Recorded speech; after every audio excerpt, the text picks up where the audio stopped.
Hello दोस्तों, स्वागत करता हूँ मैं आपका मेरी चैनल मेडल सपोर्ट में। और दोस्तों, आज की इस वीडियो में हम बात करने वाले हैं लेबोरेटरी में होने वाले टेस्ट के बारे में, यानी कि वो क्या होते हैं, उनके कितने प्रकार होते हैं और टेस्ट से पहले क्या क्या तैयारियां की जाती है। साथ ही टेस्ट से पहले आपको डॉक्टर से क्या पूछना है और उन लैब टेस्ट के परिणाम का क्या मतलब होता है, और साथ ही साथ हम ये भी जानेंगे कि लैब टेस्ट में कितना खर्चा होता है। तो बने रहिए वीडियो के अंत तक। दोस्तों, लैब टेस्ट डॉक्टरों के द्वारा मरीज की जांच करने के लिए आवश्यक उपकरण होते हैं, जिनकी मदद से रोग की जांच, निदान और उस पर नज़र रखी जाती है।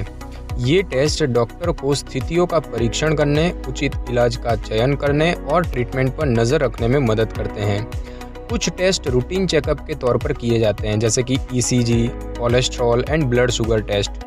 रिसर्च लैब में मेडिकल टेस्ट वैज्ञानिकों को किसी रोग की पैथोफिजियोलॉजी के बारे में पता लगाने में मदद करते हैं। पैथोफिजियोलॉजी का मतलब है कि कोई रोग किस तरह से शरीर के कार्य को प्रभावित करता है। तो यह विशेषकर नए रोगों को और इन्फेक्शन को पढ़ने व उनका इलाज खोजने में मदद करते हैं। जिस स्थिति की जांच होनी है उसके आधार पर लैब टेस्ट भिन्न प्रकार के होते हैं और उनके लिए शरीर के भिन्न भागों से द्रव और ऊतकों को सैंपल के रूप में लेने की ज़रूरत पड़ती है।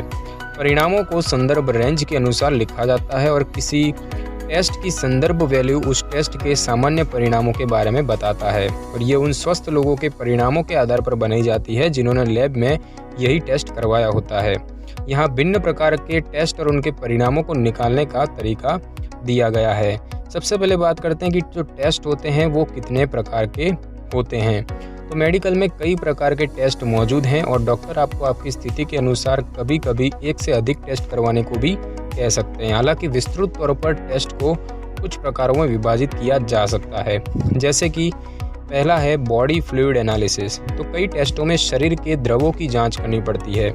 जिन द्रवों की जांच की जाती है उनमें है खून, यूरिन, बलगम, पसीना, साइनोवियल द्रव जो कि जोड़ों में मौजूद द्रव होता है, और इंटरस्टिशियल द्रव जो कि शरीर की कोशिकाओं के बीच में मौजूद द्रव होता है, जैसे कि सेरेब्रोस्पाइनल फ्लूइड यानी कि CSF जो कि आपके मस्तिष्क और स्पाइनल कॉर्ड के बीच में मौजूद होता है। उसी तरह से प्लूरल फ्लूइड जो कि छाती में मौजूद एक द्रव है, और एसिटिक फ्लूइड जो कि आपके पेट में मौजूद होता है। तो दोस्तों, एक ब्लड सैंपल के लिए फिंगर प्रिक, वेनिपंक्चर या फिर हील प्रिक यानी कि एडी प्रिक की ज़रूरत होती है। यूरिन सैंपल के लिए मरीज को एक कीटाणु रहित कंटेनर दिया जाता है और अन्य द्रव आमतौर पर उस विशेष भाग में सुई लगाकर लिए जाते हैं। उदाहरण के तौर पर CSF का सैंपल लेने के लिए स्पाइनल टैप किया जाता है। इस प्रक्रिया में एक खोखली सुई को 2 कशेरुकाओं के अंदर डालकर सेरेब्रोस्पाइनल फ्लूइड को लिया जाता है। पैथोलॉजिकल टेस्ट के लिए आमतौर पर शरीर के द्रवों की जांच की जाती है, जैसे कि इन द्रवों के तत्वों में असामान्यता, कैंसर कारक कोशिकाओं की मौजूदगी, संक्रमणकारी सूक्ष्मजीव या कुछ विशेष सूक्ष्मजीवों के विरोध में बने एंटीबॉडीज, जिसे हम सीरोलॉजिकल टेस्ट कहते हैं।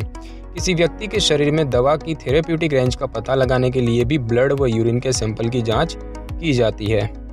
दूसरा है दोस्तों जेनेटिक टेस्ट। तो जेनेटिक टेस्टिंग से DNA, क्रोमोसोम या प्रोटीन में मौजूद असामान्यताओं के बारे में पता लगाने में मदद मिलती है। इससे यह जांचने में मदद मिलती है कि किसी व्यक्ति के शरीर में जेनेटिक स्थितियां मौजूद हैं या फिर विकसित हो सकती हैं। यह टेस्ट शरीर के द्रवों या ऊतकों पर जीन का पता लगाने के लिए किया जा सकता है, और इस टेस्ट की मदद से जेनेटिक अनुक्रम में बदलाव और कुछ विशेष प्रोटीन में उत्पादन की जांच भी की जाती है, ताकि DNA के खिंचाव की क्रिया का पता लगाया जा सके। जेनेटिक टेस्टिंग प्रक्रियाएं जैसे कि एमनियोसेंटेसिस और क्रॉनिक विलस सैंपलिंग गर्भावस्था के दौरान शिशु में जन्मजात विकार का पता लगाने के लिए किए जाते हैं। इसके साथ ही जेनेटिक टेस्टिंग की मदद से ब्रेस्ट कैंसर के कुछ विशेष प्रकारों और कोलोरेक्टल कैंसर का शुरुआती अवस्था में पता लगाया जा सकता है। इससे इन कैंसर के ट्रीटमेंट पर नज़र रखने और उसे तैयार करने में भी मदद मिलती है। उसके बाद है दोस्तों शरीर की कार्य प्रक्रिया की जांच। तो ये टेस्ट शरीर के किसी विशेष अंग की कार्य प्रक्रिया का पता लगाते हैं कि वह अंग किस तरीके से कार्य कर रहा है। तो इसमें ECG व EEG टेस्ट भी शामिल है। ये टेस्ट आपके हृदय और मस्तिष्क के कार्यों की जांच करते हैं और साथ ही ये लीवर, किडनी और लंग फंक्शन के साथ किए जाते हैं। उसके बाद है दोस्तों इमेजिंग टेस्ट। तो इमेजिंग टेस्ट में कोई चीरा नहीं लगाया जाता है। इसमें शरीर के आंतरिक अंगों की तस्वीर को स्क्रीन पर देखकर जांचा जाता है। तो कुछ सामान्य इमेजिंग टेस्ट की बात करें तो एक तो है एक्सरे। तो इस टेस्ट में व्यक्ति को एक्सरे मशीन के सामने खड़ा रहने, लेटने या फिर बैठने के लिए कहा जाता है। एक्सरे ऐसी रेडिएशन होती है जिनको देखा और छुआ नहीं जा सकता और इसीलिए ये पूरे शरीर से निकल सकती है। चूँकि वे मानव शरीर से निकलती है और इसीलिए एक्सरे की कुछ मात्रा बड़े घनत्व वाले ऊतकों से अवशोषित कर ली जाती है, जैसे कि हड्डियाँ। वही नरम ऊतक वाले अंग इन किरणों को अवशोषित नहीं कर पाते हैं। बाकी बचा हुआ भाग मरीज के दूसरी तरफ रखे हुए डिटेक्टर में देखा जा सकता है, जो कि बाद में उस विशेष अंग की तस्वीरें निकालने में मदद करता है जिसकी जांच की जानी है। और ऐसे में जब एक्सरे में हड्डियां सफ़ेद नजर आएंगी तो फेफड़े काले दिखाई देंगे। एक्सरे का प्रयोग हड्डियों व नरम ऊतकों दोनों को देखने के लिए किया जा सकता है। साथ ही यह दांतों और हड्डियों की जाँच व चोट, फेफड़ों की समस्याएं, स्तन कैंसर यानी कि एक्सरे मेमोग्राम, तो उसकी जाँच करने के लिए भी किया जाता है। यदि किसी व्यक्ति के शरीर में कोई धातु चली जाती है, जैसे कि सिक्के वगैरह, तो इनकी उपस्थिति का पता लगाने में भी एक्सरे मदद करते हैं।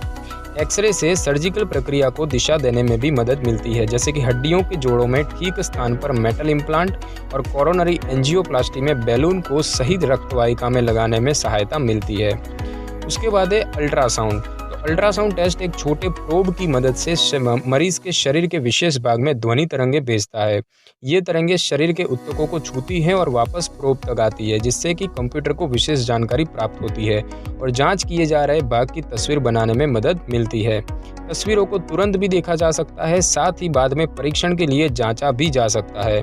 अल्ट्रासाउंड एक्सरे की तुलना में काफ़ी सुरक्षित होते हैं क्योंकि उनमें रेडिएशन से कोई संपर्क नहीं होता है। साथ ही ये टेस्ट शरीर में हो रहे रियल टाइम बदलावों को देखने में मदद करते हैं, जैसे गर्भ में शिशु की गति और किसी रक्त वाहिका में रक्त का प्रवाह, जो कि डॉपलर अल्ट्रासाउंड में जांचा जाता है।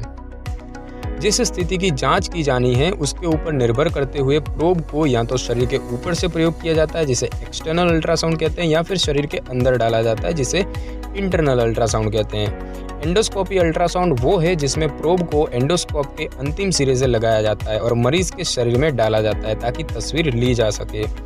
अल्ट्रासाउंड शरीर के किसी अंग के ढांचे और कार्यों की जांच करने के लिए भी प्रयोग में लाया जा सकता है।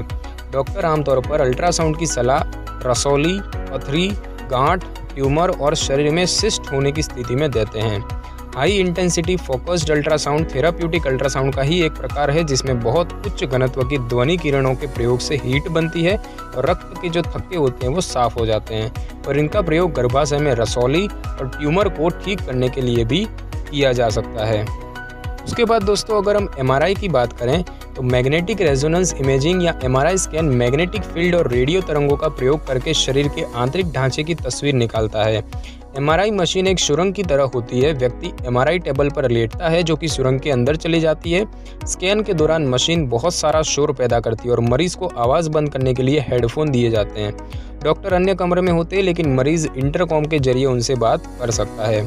जो मरीज क्लॉस्ट्रोफोबिक यानी कि बंद जगहों से डरने वाले होते हैं तो उनके लिए कुछ स्थानों पर रिक्लाइंड ओपन और स्टैंडिंग MRI भी किया जाता है, जहां पर मरीज को MRI मशीन में या तो बैठने या लेटने को कहा जाता है।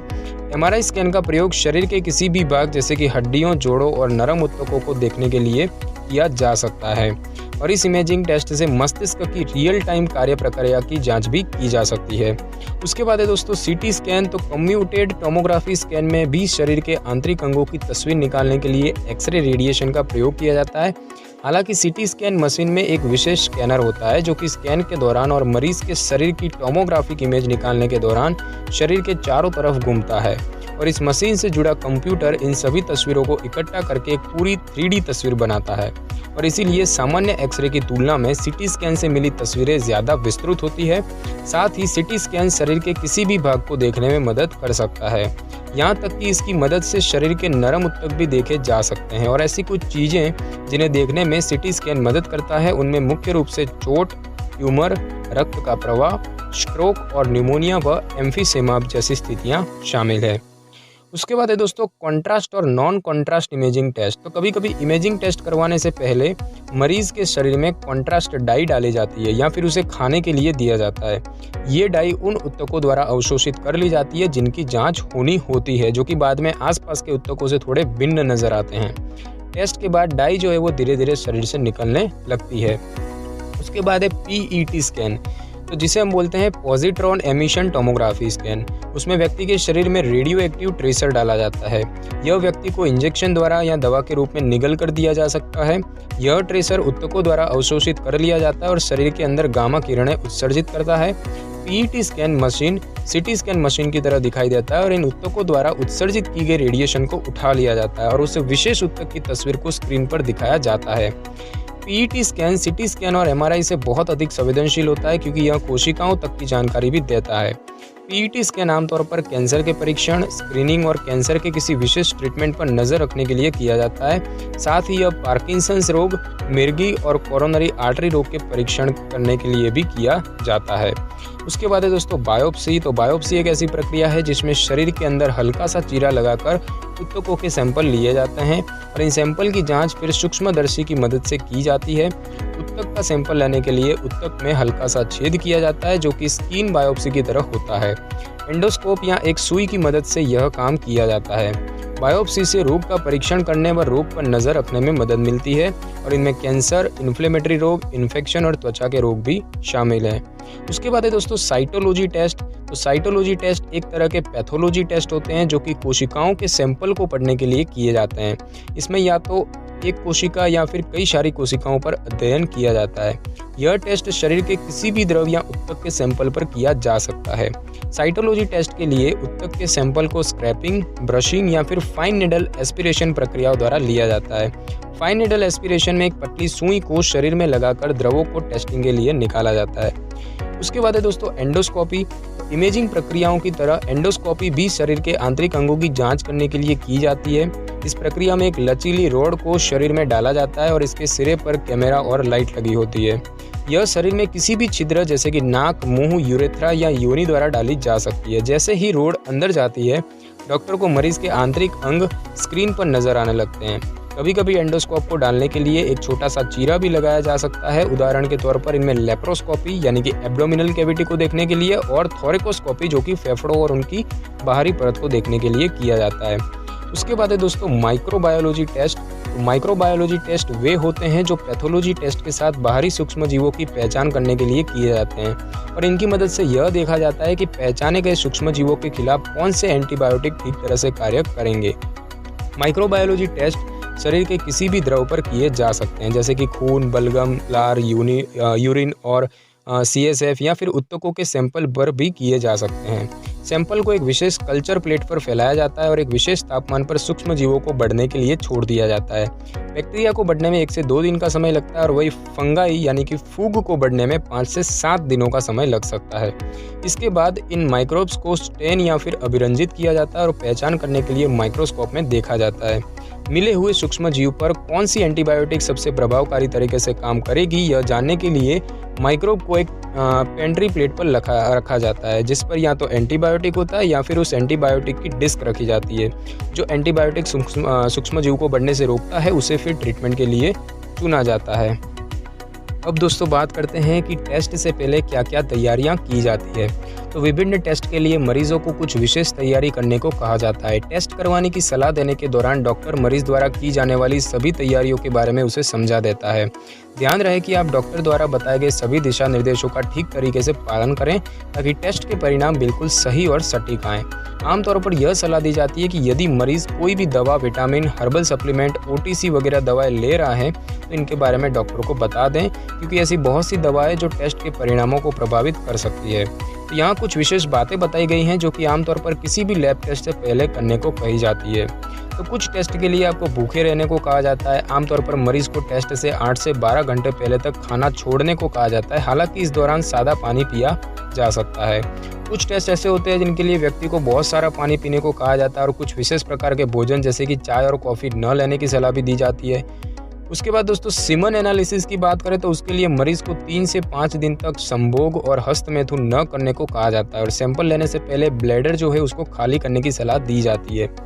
पेप स्मीयर टेस्ट से पहले महिला जो होती है उनको टब में नहाने या फिर 24 घंटे पहले तक गीले होने से मना किया जाता है। साथ ही टेस्ट से पहले सेक्स न करने व किसी भी तरह की क्रीम या योनि पर प्रयोग करने से भी मना किया जा सकता है। बायोप्सी और एंडोस्कोपी जैसी प्रक्रियाओं के लिए जिनमें मरीज के शरीर में एनेस्थेटिक डाला जाता है तो मरीजों को यह सलाह दी जाती है कि वे अपने साथ किसी रिश्तेदार या दोस्त को लेकर आएं।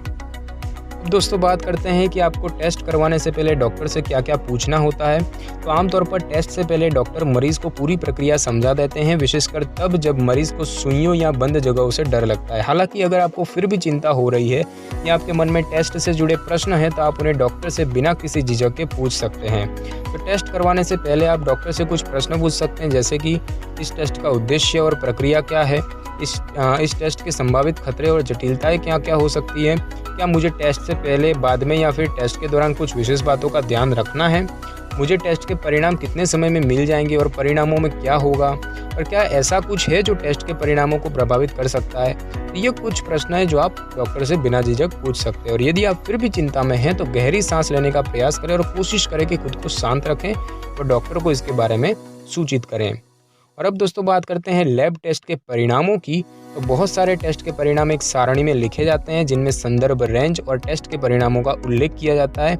संदर्भ रेंज वह वैल्यू होती है जो कि लैब द्वारा मानक वैल्यू मानी जाती है और जिसे सामान्य समझा जाता है। और यह ध्यान रखना जरूरी है कि हर लैब की संदर्भ वैल्यू अलग हो सकती है और किसी एक लैब में जो परिणाम सामान्य माने जा रहे हैं वे किसी अन्य जगह पर असामान्य हो सकते हैं। यदि आपके परिणाम सामान्य रेंज में आते हैं तो इसका मतलब है कि आपका स्वास्थ्य बिल्कुल सही है और आपको वह स्थिति नहीं है जिसके लिए आपकी जांच की गई थी। हालांकि संदर्भ वैल्यू से अधिक या कम परिणामों को असामान्य माना जाता है, जिसका मतलब है कि आप स्वस्थ नहीं हैं और जिस स्थिति की पहचान करने के लिए टेस्ट किए गए हैं वे आपके शरीर में मौजूद हैं। कभी कभी टेस्ट के परिणाम गलत तरह से पॉजिटिव या नेगेटिव भी आ सकते हैं। तो यदि आप स्वस्थ दिखाई दे रहे हैं तो डॉक्टर परीक्षण की पुष्टि करने के लिए अन्य टेस्ट भी कर सकते हैं। अनिश्चित परिणाम आने का मतलब है कि टेस्ट में रोग की पहचान नहीं हो पाई है और इस मामले में आपको और टेस्ट भी करवाने होंगे। और अब दोस्तों बात करते हैं कि लैब टेस्ट में कितना खर्चा होता है। तो किसी भी लैब टेस्ट का मूल्य भिन्न घटकों जैसे कि जिस लैब में आप टेस्टिंग करवा रहे हैं, जो टेस्ट किया जा रहा है और टेस्ट की संवेदनशीलता पर निर्भर करते हैं। ऐसे में कुछ ब्लड टेस्ट की कीमत 100 रुपये से शुरू होती है जो कि सरकारी अस्पतालों में मुफ्त या फिर 50 रुपये तक में भी हो सकता है। वही इलेक्ट्रोफोरेसिस टेस्ट की जो कीमत है वो प्राइवेट लैब में 7,000 रुपये तक हो सकती है। माइक्रोबायोलॉजी टेस्ट, विशेषकर कल्चर टेस्ट, थोड़े से महंगे होते हैं। वे किसी भी स्थान पर 500 रुपये से शुरू होते हैं और उनकी कीमत 10,000 तक हो सकती है। वही सरकारी अस्पतालों में ये कल्चर टेस्ट 50 से 250 रुपये में हो सकते हैं। रेडियोलॉजी टेस्ट जैसे कि MRI की कीमत सरकारी अस्पतालों में 2,500 से 3,000 रुपये तक हो सकती है। वही प्राइवेट लैब में यह कीमत किसी विशेष अंक के ऊपर निर्भर करते हुए 3,000 से 20,000 रुपये तक भी हो सकती है। इसी तरह से एक्सरे की कीमत कहीं भी 250 रुपये से शुरू होती है जो कि 5,000 रुपये तक भी जा सकती है। तो दोस्तों आज की वीडियो में बस इतना ही। अगर आपको वीडियो अच्छी लगी हो तो वीडियो को लाइक कीजिए, वीडियो को शेयर कीजिए और कमेंट करना बिल्कुल भी ना भूलें। और अगर आप हमारे चैनल पर नए हैं तो चैनल को सब्सक्राइब कीजिए और बेल आइकन के बटन को ज़रूर क्लिक कर लें ताकि मेरी हर वीडियो की नोटिफिकेशन आपको सबसे पहले मिल सके।